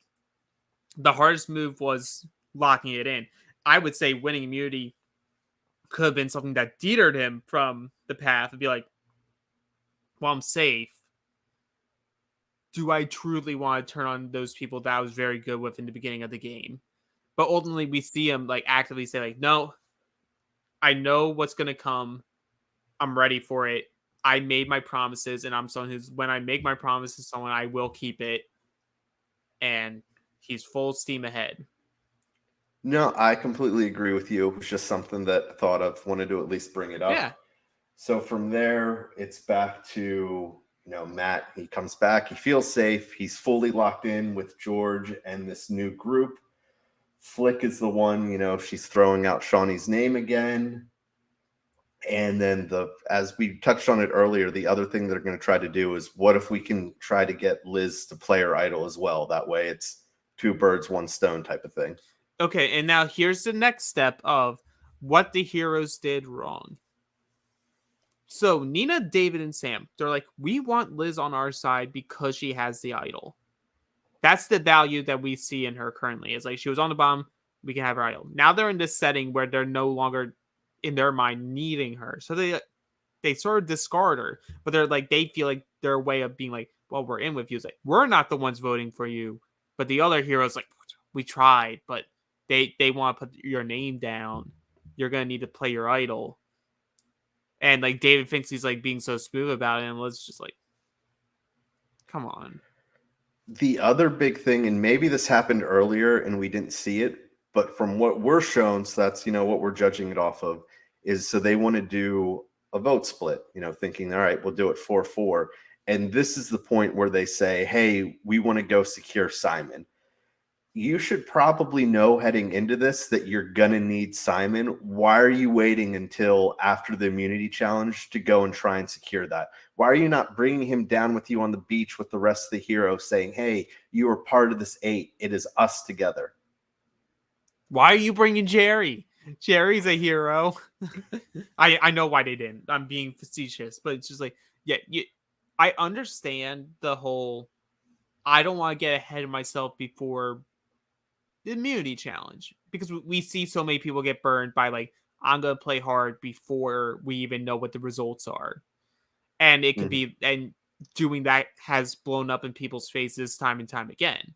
So I can see them wanting to take that approach, but you don't need to be strategic and be like, hey Simon, like, this is the plan moving forward, but like, talk about other stuff. Talk about what you want to do long term with Simon. Like, show him that, no, you are number 8. Like, sure, we're this big group, but I see me and you working together. I see us doing something.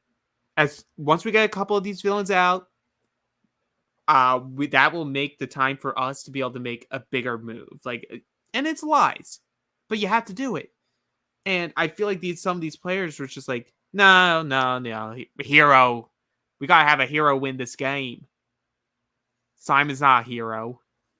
Yeah, it was just so poor planning, and I just want to point out of how much, and I know you're on the same page, of how much I love this episode, because it was only very little on the merge feast, very little on the challenge, and they told a very well story where you got everyone's perspective of how this vote went down. So it wasn't all that surprising when it happened. But that's fine. I don't need to be surprised when the vote happens. I would rather understand why the move happened the way that it did. Right. And they did an amazing job telling this story. Right. So, like, the plan is, at this point, 7 votes on Sam. There's going to be 7 votes on Sam. Sam's going to be blindsided. Sam's going to go right before the jury starts. Because I forgot that the person who goes at merge in AU doesn't make the jury. But it's Which it is a smart move by them because they read Sam like a book perfectly. Sam is someone who's too loyal. He doesn't play in the gray areas. So what value does he have coming around? Because if you need an extra vote somewhere down the line, you're not going to get that from Sam. What I don't understand is what George does next. Right. Because he goes to Sean and he's trying to be, because at this point, they're a little on the fence, being like, do we really have Simon? George believes it, but he's like, okay, but without vetting it with you, Shawnee and Liz, you guys don't feel good with Simon. I'm going to bring in another person. So he tells Shawnee, and he's like, I have the numbers.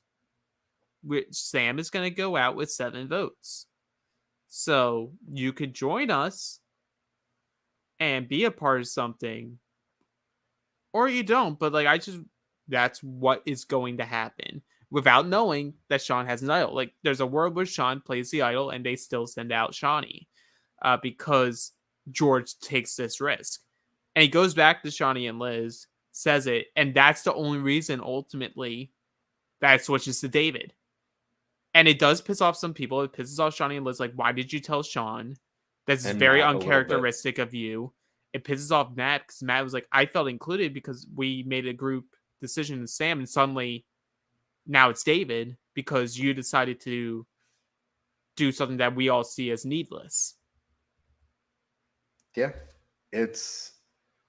that was the only misstep. But other than this was phenomenal because how they even include bringing in Simon there is they say, hey, let's get on this first one. And you're unsure about it. Understandably, we've had our past. You can pick who goes next. Yeah, put us over a barrel, Simon. Which is everything that we're seeing the OG heroes do wrong.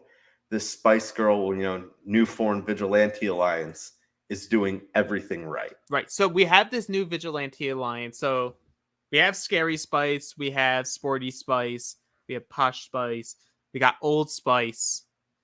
So we have 3 new members.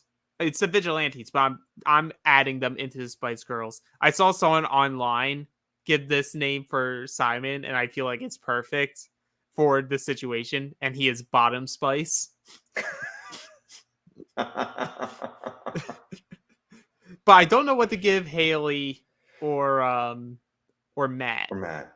We'll workshop those. If anyone has ideas in the comments, throw them out there. Yeah, put some comments in there. What are Haley and Matt's Spice Girl names? Because the first one I was thinking for Haley was Pain Spice, but I feel like we need something more indicative of the game that's being played around us. So we'll see. We'll come back next week, figure out some names. Yeah, they work. So as expected, Sean does go immediately to Sam and says, hey, I'm throwing out your name, mate. And Sam's like, God, why is it always my name? Why isn't it your name? I think this speaks to, we've already touched on it, but how well, maybe better than what we're seeing, Sean is playing, because he does have this idol. And I feel like it would be fair in this situation to be like, this vote and then the next vote, I'm going to play it for myself because I may not be in the right situation, especially after he sees that the idol's played for Shawnee. I'm sure in him, he's just like, we may lose, even if it's a vote split. If everyone isn't there, we may end up losing someone. But he's secure enough that he's able to hold on to it these next 2 tribal councils because he's like, hey, they're not gunning to get rid of me. It's huge. I would hate to see him go with an idol in his pocket. I would love to see Sean make a good move with that idol, but I also don't want him to send out someone that I'm really enjoying. And the hard part is I'm enjoying pretty much everyone that's left. So every vote out now is going to be a little bit painful for me. Yeah, right before tribal council. From what we see, Simon's still up I think he's locked in, but we see that, he's up in the air, not sure what to do. And Simon says, he's going to grab his destiny. I was like, I already missed Stevie. We're putting our triangles up, folks. He's grabbing his destiny. I do love that, like, it's like him and Haley, like, on the hammock, and she's like, are you good with the vote? He's like, I still haven't decided. And she does the Simon face. Haley, you need to fix your face. This brings us to Tribal Council. The first person we hear from is Matt. Matt says that tonight is about securing his future in the game and the people that he wants to play with.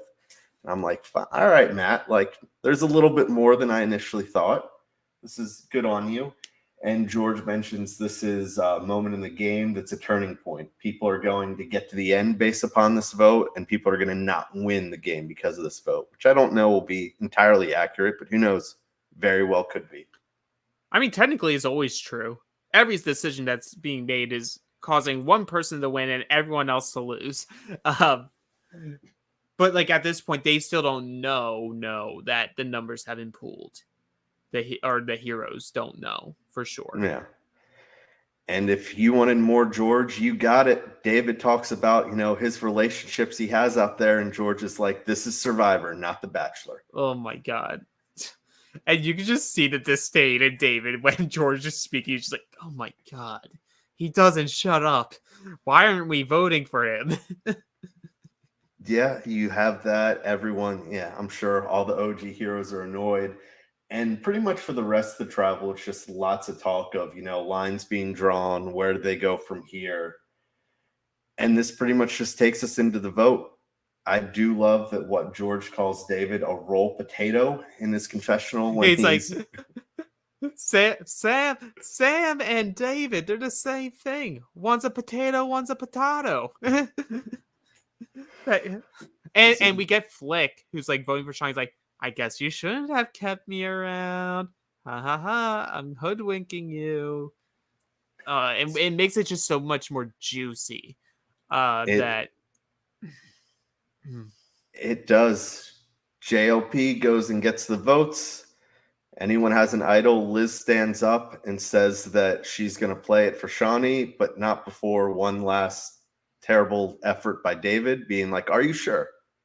He's like, no, the votes are you. And she just gives him like this death stare. Like, I'm going to hold this. I'm going to milk this.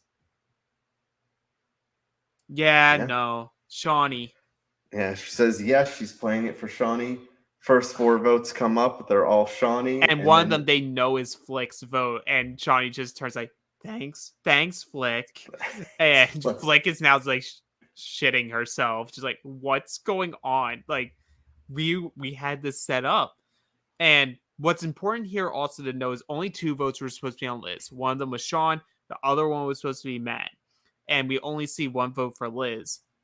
And then the votes for David to start cascading down. But, like, I love that every vote for Shawnee and the vote for Liz, it's the Spice Girls just going, ooh, how about that? Oh, another one.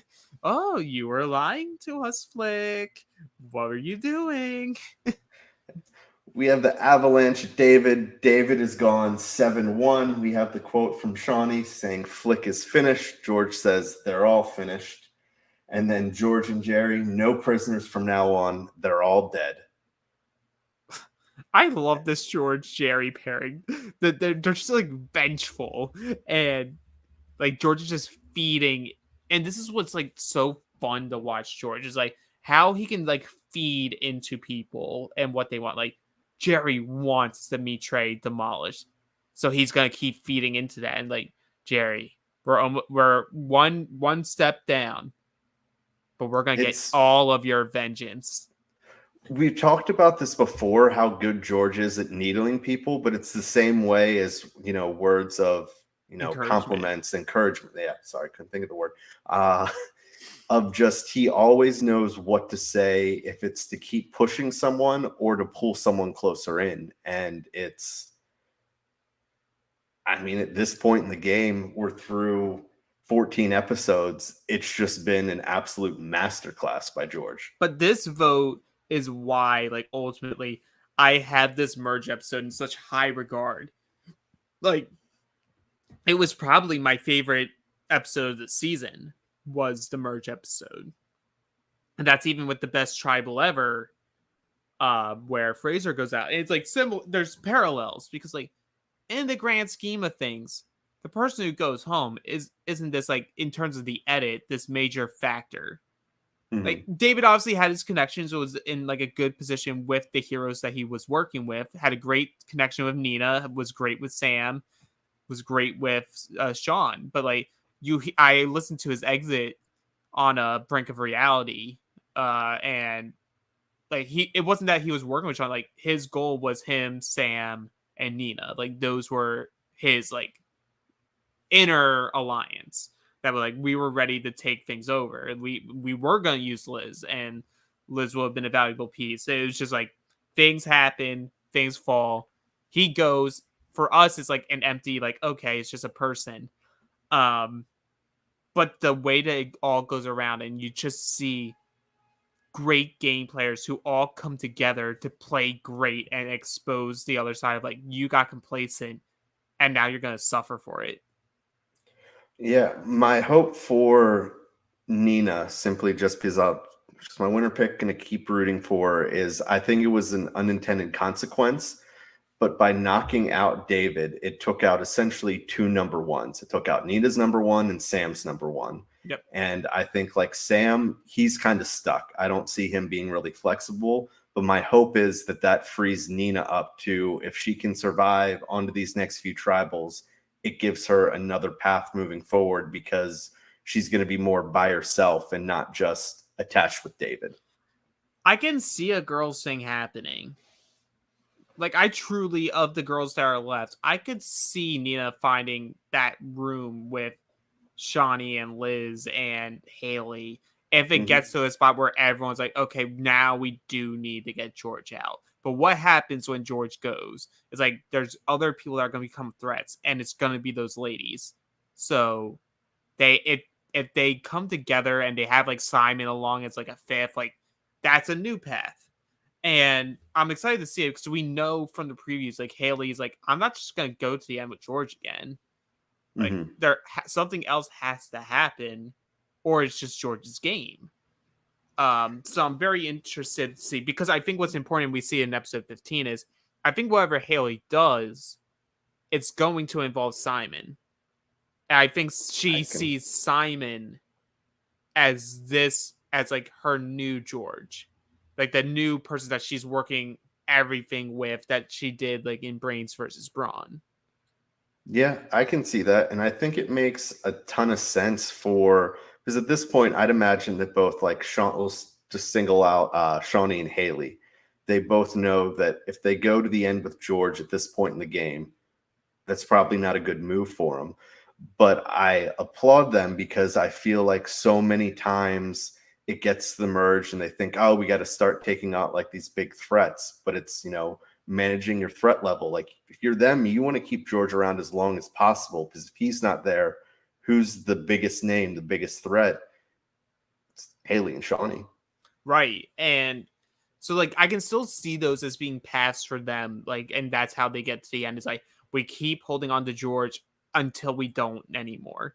And like for someone like George, who you can't really expect to win individual immunity, he's the type of player is like, how dangerous he is, but when you know how dangerous he is, you can counteract that, because as long as he doesn't win immunity and you ensure he doesn't have an advantage with him, you can take him out whenever. I completely agree with that. This brings us right in episode 15. We're back at camp. Matt kind of, when they all get back there, the first thing we see is Maddie saying to everyone, like, hey, just want you to know, like, I flipped. And George is like, no, you didn't flip. But just letting him know that, hey, I was part of this. Like, I thought this was my better path moving forward. Yeah, and I love that it's constantly like, no, it's not this. No, it's not that. Because, like, then Sam says, like, yeah, we sort of expected there to be some loose lips. And the villains just go straight away, like, no, there's no loose lips. He chose his path. But I love villainous Matt coming out, and now it's like we see Jerry go from hero to a villain. Now we're seeing Matt being turned into a villain, and he's just like, "Hey guys, like we sort of need a name for this." what if we call ourselves the Vigilantes? Because that's what Nina wanted to call the tribe. Yeah, you have this great scene with all of them at the hammock, where they're kind of saying like, "Oh, we couldn't sit in it all day yesterday." And so now they all kind of pile in, and you get the quote from Matt being like, "I'm feeling a bit evil and a bit of fun." Like, okay, like finally, like we're seeing some character from Maddie. Like I can not so one-dimensional, and I can appreciate that. I mean, it's harking Abby Maria, or hey, being a villain is more fun. Absolutely. We go into the intro from there. We come back after. They're back at camp. It is day 30. And Shawnee and Liz feel like they've been cheated on. That's the feeling that's left in their mouth. We gave you everything, and you left us with nothing. You put our names out. But I love how you can have these direct conversations in this game. Like, it's not very like hidden there. Like, Shawnee and Liz are like, no, we're going to confront you about this. Like, why was it that you specifically put our names out there? Like, we want you to tell us the truth right now. And it's something cool about the Spice Girls with that. It was just like they constantly confront people, and the people they confront will all tell them the truth. It's incredible. You'd have to imagine that Flick was shitting herself, going back to camp and everything that it was, because it was all going to fall down on her. And this is where we see that, okay, it's those, 4 that Nina calls the pity party that are at the bottom. It's herself, Sam, Sean, and Flick. And their first thought is, well, I know we've kind of treated him like shit for the past week, but what if we bring in Simon? I mean, and here's the issue. Because they do attempt it here. And like we have Flick like try to pitch to him. The pitch is wrong. And I talked about this with you earlier this week, where the pitch was, you can come to our side and we will have the numbers to take out George. The pitch should have been, once again, like I said earlier today, the pitch needs to be, but what else? Okay, I can be your number, but why would I join to just be in the bottom again? Like, what are you going to do to raise the stakes? Like this is like a courting. I have this option right here. What makes you better outside just, oh, I can take out my nemesis? And I think the pitch should have been, because, we know how close Sean and Flick are or whatever, is simply just saying, Simon, you come with us, especially for how much he reveres Sean. You, me, Flick, we're the final 3. Yeah. Yeah, like do something to prove trust. Like we always hear these stories of people that will give like items to people to hold on to. It's like, if you have a fake ring or whatever, be like, hey, you can hold this ring for me. That's what I'm putting my trust in you. Like, I never have done this. Like, I've sworn on my kids to you, Simon. Like, you see that, like, when I give you a promise, it holds weight. I want this to be a thing. Will you join me? And at least that gets Simon thinking more. Because, like, Simon's thinking. He's like, I'm not going to do this long term. But for now, it makes all the sense in the world, because the people I do want to work with are within this group.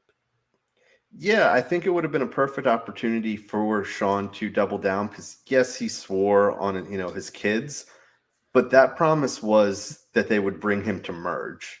Nothing past that. So I think this is where you need to have something that, all right, let's sweeten the pot. We're already at merge. What can you do for me now? Because you need me, Simon, more than I need you. Exactly. And exactly. So that's the biggest thing that's here. We see the conversations with Simon. Simon still, he's thinking about, what he wants to do. But he says, for now, the hatchet with George is buried. It's not far away. He can get the handle pretty quickly, but the hatchet is buried. And again, I think this is a lot to do with his relationship he has with Haley. That's like allowing him to be like okay with sticking around with this majority, or this new majority. Because 1, it allows him to not be a lone wolf anymore. But 2 is like, I think he goes where Haley goes. Because I think he respects her as a game player. And as like a friend outside the game. So he's like, if Haley's good with this, I'm good with this. No, completely agree. And that's, going back to everyone, that took Simon through the ringer or whatever. I think it speaks volume to how many former players have reached out, like, and spoken up on his behalf. Like, everyone seems to love this guy. If you spent any time with him, had any interaction with him, I know you and I have had, brief conversations with him, messages throughout the season, and he's an amazing guy. That's point blank. Absolutely. Absolutely. This takes us into the immunity challenge. And for this one, you're in the water, you're holding onto a rope that's attached to a weighted barrel. It contains, in your barrel is going to be 40% of your body weight. Your starting body Your weight. starting body weight. Once your barrel hits the water, you are out. And I love, like, the first few people that go out are George and Shawnee. I love that George is like mouthing off to JLP because JLP's like, this is the only way to guarantee that you're safe. And George is just like, there's other ways. There's all other ways, Jonathan, to stay in this game. Immunity isn't everything, and then JLP's like, yeah, but this is 100% guaranteed. And then he goes. And I love Shawnee's. It's just so comical. Like, she's talking with Sean, and she's like, Sean, like, how much are you actually holding up? It's like, oh, like 40 kilos or whatever. Like, probably more than what she weighs in general. I'm sure. And she's like, oh, okay. I think my favorite thing I saw this week was like a meme or whatever, going to be like, I'm going to have a positive attitude at work. And it goes to like George. And it's like, George, after 13 minutes, has had enough. See, George goes first. We have that conversation between Shawnee and Sean. They're going through, and then you see Shawnee starting to struggle a little bit, and you get more Shawnee gold where JLP's calling her out. She's like, no, it's not, Jonathan. It's an illusion. Yeah, it's an illusion. It just looks like it's lower. It's going to come up. It's going to come up. And it's like literally on the water at this point. And JLP like calls it for her. He's like, you're done. And she's like, okay, I'll drop it. What the 1 centimeter left that's left. She always has a smile on her face. It's crazy how she can just always be in this like positive spirit. She's phenomenal. At this point, you just see those two, George and Shawnee, on the bench saying Flick's next. And then I got to give it up to everyone else that's there because they all make it to the hour mark, which that's an incredibly long time. And then let's take this challenge from hard to damn near impossible. You have to you need to pick one arm that you're going to hold it with. That's the only arm you can use. You can't switch back and forth, and everyone starts dropping like flies. Right, especially the heavier guys. Like, all the guys are going out. I was surprised Simon lasted to the final 3 because, like, he's a heavier guy too, but it just shows the type of work he does. He's able to hold up longer. Liz showboating as Flick drops. And Shawnee's like, okay, that's enough. That's enough celebrating. You have to win. You have to win now. And then it ultimately becomes between her and Haley with 2 very different techniques. And Haley, once again, does a technique that, like, you never see people do because you always see, like, they hold their arm out all the way, extending from the body. Whereas Haley uses her body by holding her arm across, using different muscles by doing that. Yeah. And then, like, she gets into her Zen mode because she's studied pain.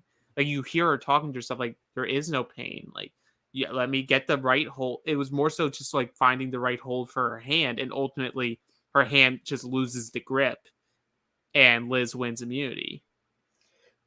You're absolutely right. Every challenge, Haley finds some little hack to it. Now, it hasn't paid off for the first 2, but even at the merge challenge, the gasping for air, you see that while everyone else, she's wrapped through it, but while everyone else is kind of more towards the top of the gate, I think she found out that it's a little bit lower towards the bottom, that she was slid down near the bottom of the gate. So she's always doing these few small things that it hasn't paid out for her yet, but I imagine I mean, it's why she won. It's why Right. she's really good at a lot of these challenges. Right. It's like so interesting to watch what she decides to do because I'm like, well, that's different. I've never seen someone try to do this before. But I'm so happy for Liz because, as I said, I've been very high on Liz ever since week 1.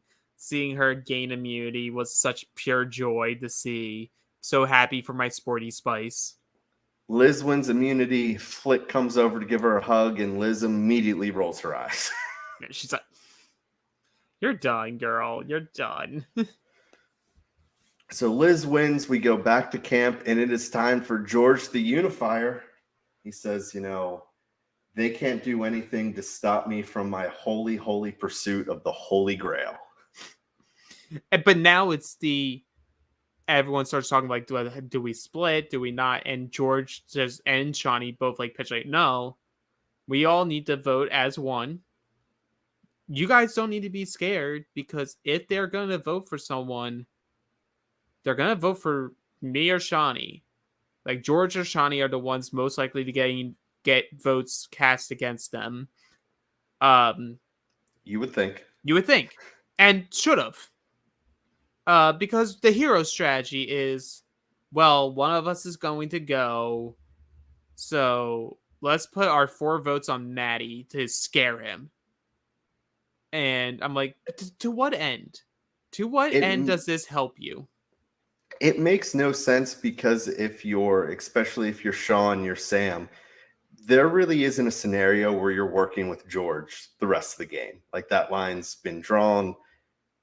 You're never working with him. You're probably never working with Shawnee. But you'd think that, hey, there could be a chance somewhere down the line that we could pull Matt back because I've worked with Maddie, for the first half of this game, and there's already a built-in relationship. So why scare him when he would be someone that you would think you'd use to potentially flip in the future? Right. So like the rest of this prior to tribal is pretty straightforward. It's like it's Flick's death march.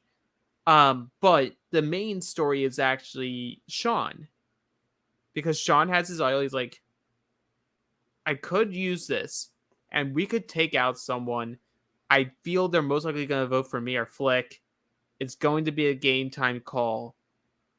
But that gets us to tribal. And we do see Flick walk past an idol. Oh, yeah. Yes. They do scramble, and we do see Flick literally look at an idol and go away. But to be fair, it was blending in with the wood.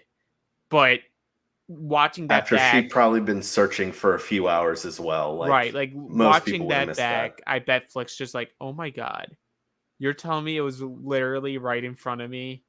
I could have been safe. Like, oh, damn. And I'm very curious to see who does find that idol now. Chekhov's idol. Who finds it? Because if Sean finds it, you give him 2. Damage will be dangerous.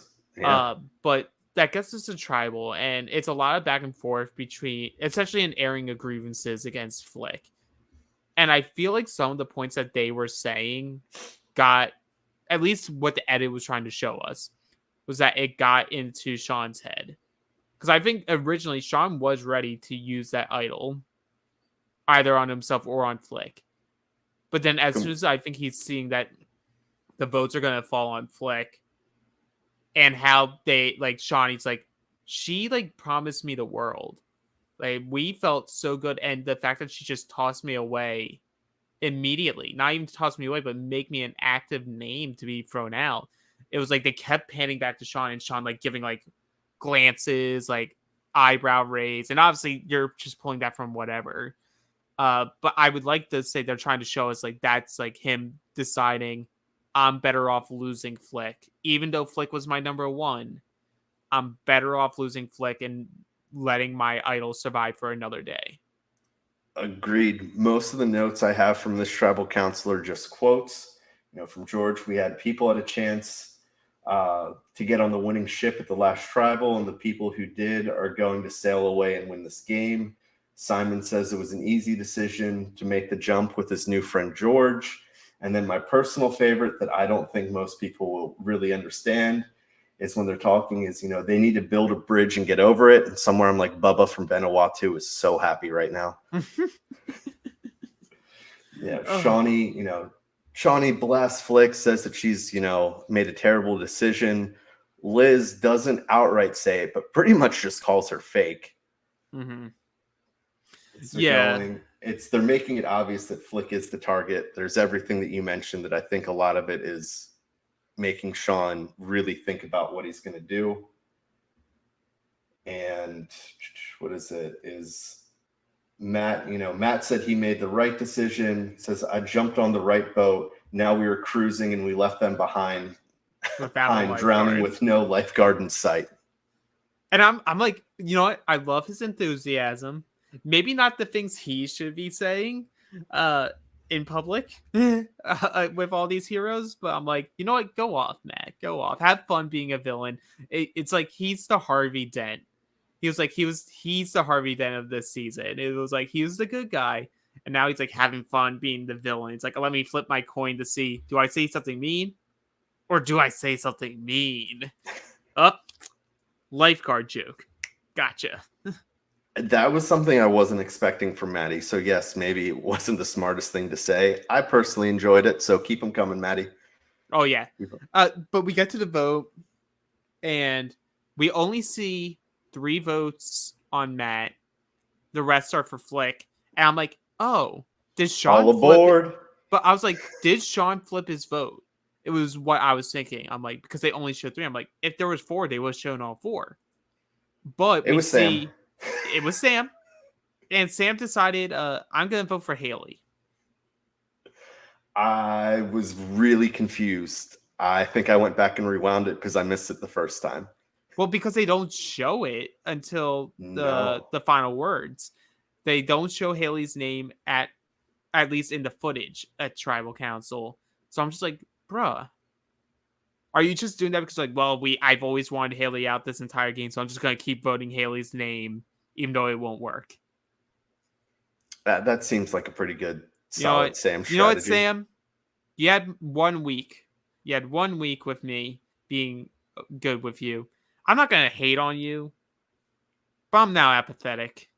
Which is probably worse.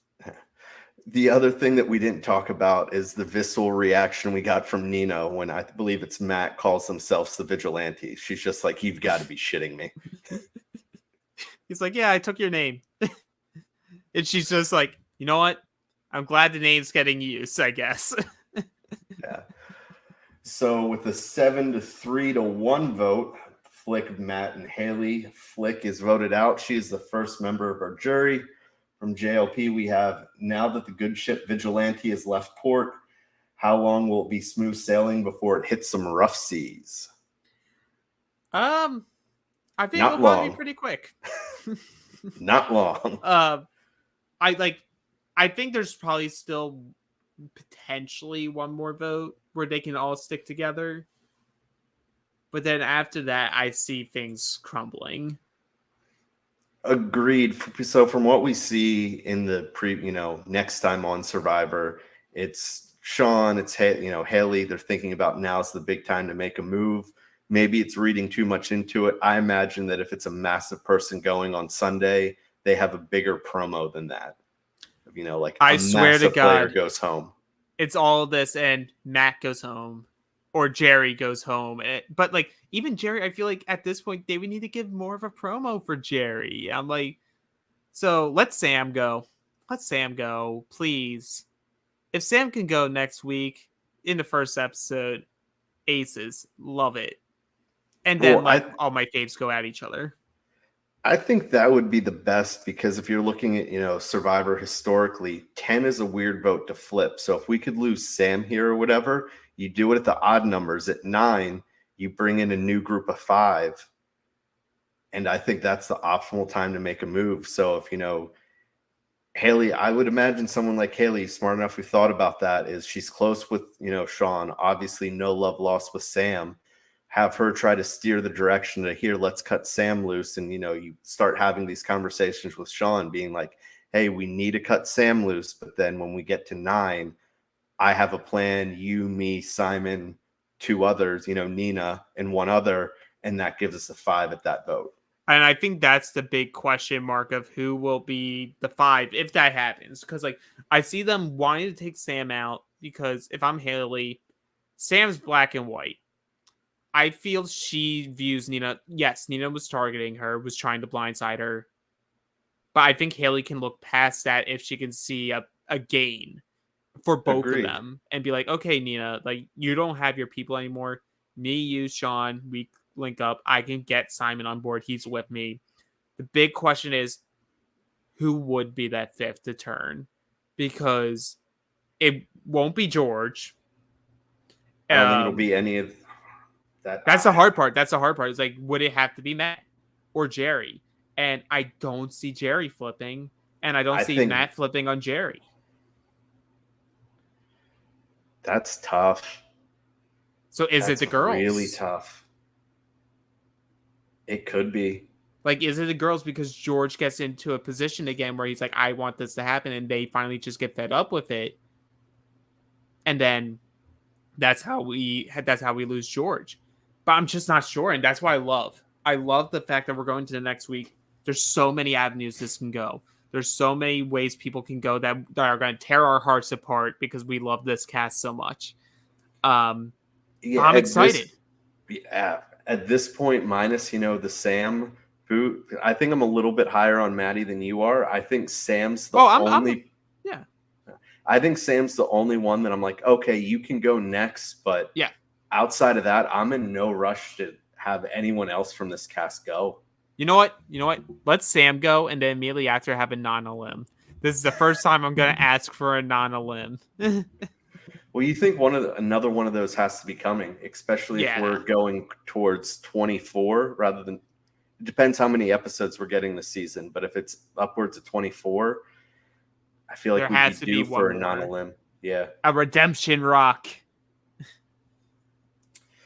Who knows? I think there are plenty of outcomes, but regardless, 15 episodes in, what a season.